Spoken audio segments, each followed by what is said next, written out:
कन्हैया जी, आपने मोदी जी की बात किया, योगी जी का बात किया, कहीं पे भी राहुल गांधी का बात नहीं किया। दिल्ली से आते वक्त आप मिलके आए थे क्या? और दिल्ली से आते वक्त राहुल गांधी कौन है? और सुनिए, आप इक्वालिटी की बात कर रहे हैं। कौन राहुल? आपने इन्हें कौन राहुल?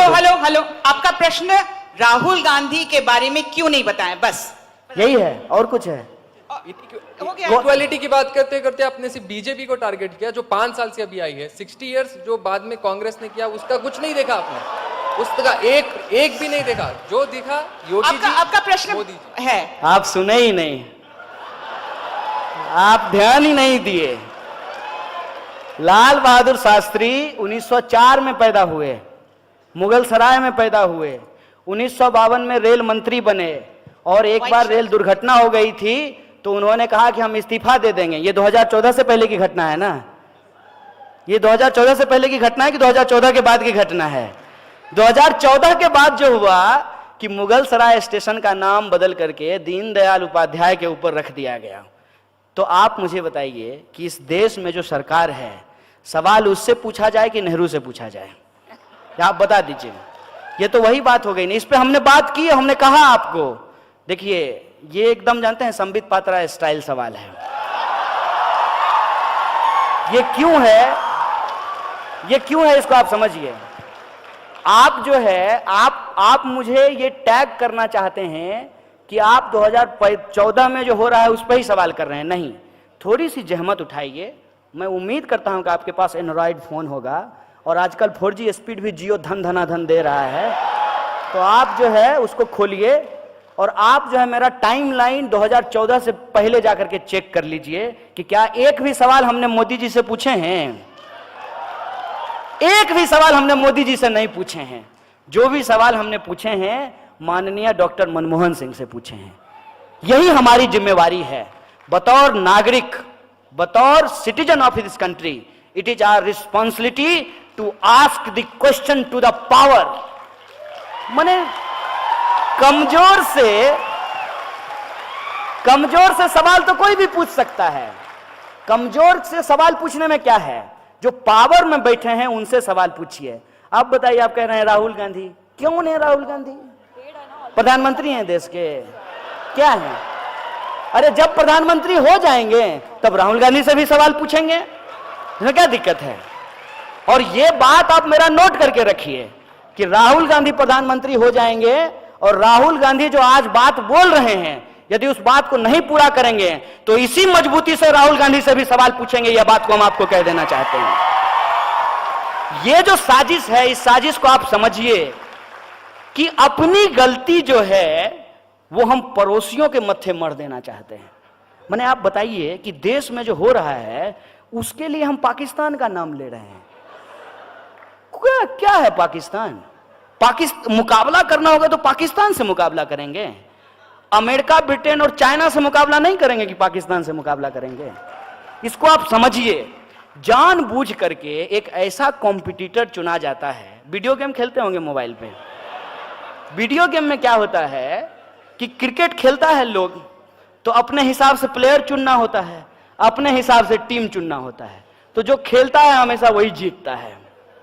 ये देश में वही हो रहा है। सरकार में जो बैठे हुए लोग हैं अपने हिसाब से विपक्ष चुन रहे हैं।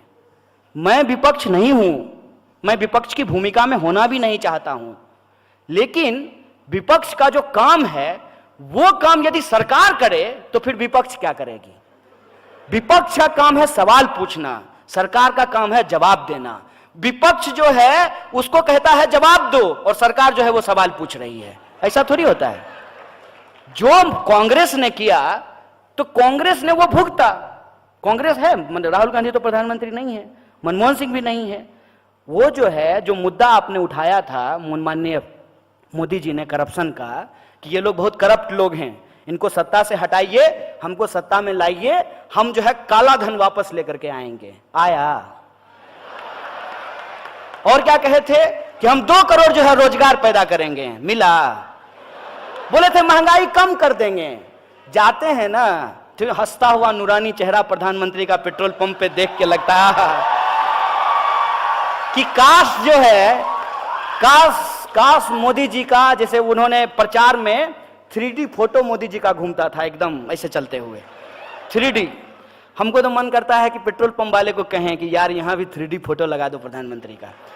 कम से कम ये देख के तो महसूस हो कि असली प्रधानमंत्री हैं, देख रहे हैं। पेट्रोल का दाम जो बढ़ रहा है वो रोज देख रहे हैं, ये एहसास तो हो। ये सवाल किससे पूछा जाए बताइए? वो जानते हैं क्या करते हैं? ये सवाल वो जेएनयू पे के ऊपर रख देते हैं, ये सवाल वो हमारे ऊपर रख देते हैं।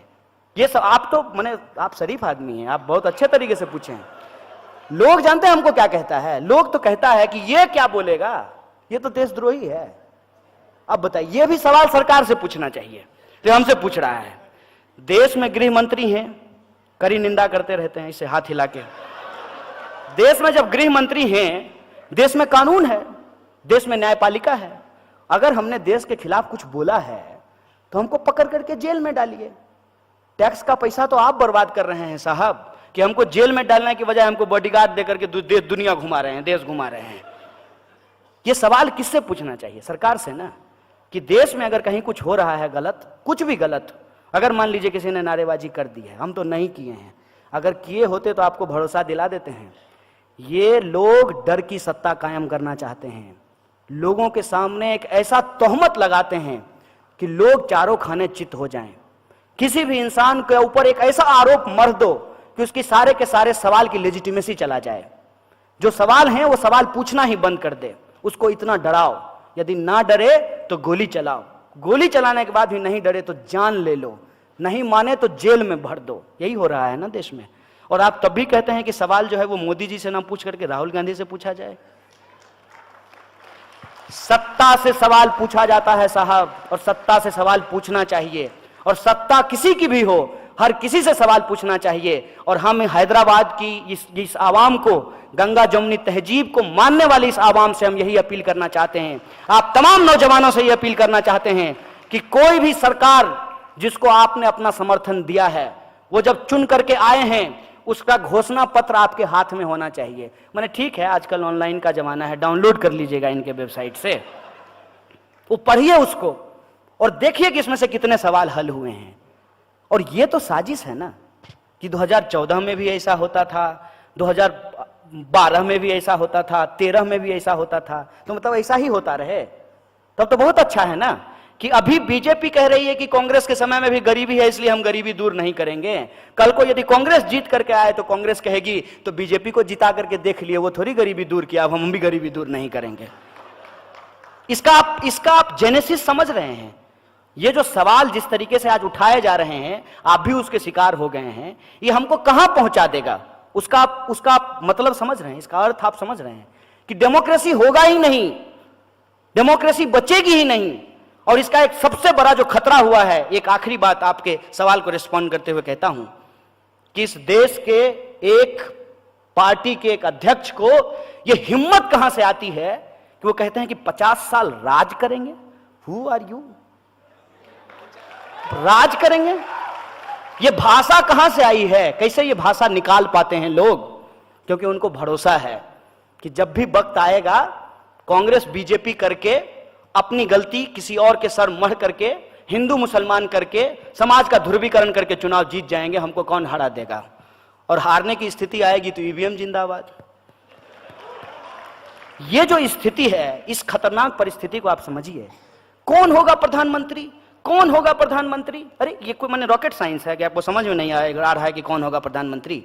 अरे जिसको जनता चुनेगी वो होगा प्रधानमंत्री, इसमें कौन सी बुराई है? लेकिन ये सवाल कैसे प्रोजेक्ट किया जा रहा है? ये सवाल ऐसे प्रोजेक्ट कर रहा है जैसे 2019 में चुनाव नहीं होगा, पार्लियामेंट्री डेमोक्रेसी नहीं होगी, WWF का फाइट जो है राहुल गांधी होंगे और दूसरे तरफ जो है मोदी जी होंगे, दोनों के बीच में फाइटिंग होगा और जो फाइटिंग जीतेगा वो देश का प्रधानमंत्री बनेगा। ऐसा है क्या? इस देश में 545 सीट पे चुनाव होना है। 545 सीट पे जब चुनाव होगा, उसमें जिसका बहुमत होगा, जिस सरकार की बहुमत होगी, जिस अलायंस का बहुमत होगा, वो लोग जाकर के अपना जो है प्रधानमंत्री चुनेंगे, वो अपना मंत्रिमंडल चुनेंगे। यही होता है ना पार्लियामेंट्री डेमोक्रेसी। ये प्रेसिडेंशियल मोड ऑफ डेमोक्रेसी है। ये अमेरिका तो नहीं है, ये हिंदुस्तान है ना। अमेरिका के चुनाव में और हिंदुस्तान के चुनाव में क्या फर्क है? अमेरिका में प्रेसिडेंशियल मोड ऑफ इलेक्शन है, जनता सीधे प्रेसिडेंट का चुनाव करती है। हम अपने यहां सीधे प्रेसिडेंट का चुनाव नहीं करते हैं, सीधे प्रधानमंत्री का चुनाव नहीं करते हैं, हम एमपी का चुनाव करते हैं। और हमारे एमपी जो हैं वो जाकर के प्रधानमंत्री का चुनाव करते हैं। इनको कौन ये पावर दे दिया है? हाथ में जो है माइक ले लिया और कैमरा ले लिया और अपने आप को दुनिया का सबसे स्मार्ट आदमी समझ रहे हैं। आप कौन होते हैं डिसाइड करने वाले? जनता डिसाइड करेगी ना। जनता जिसको मैंडेट देगी, जिस पार्टी को मैंडेट देगी, उसका प्रधानमंत्री होगा। योग इसलिए बोला गया है ताकि आपको यह कहा जाए, ठीक है यार 90 रुपए पेट्रोल खरीद रहे हैं तो क्या है, लेकिन पप्पू को वोट दे दें। इसलिए बोला गया है। यह साजिश आप समझिए, ये इसलिए बोला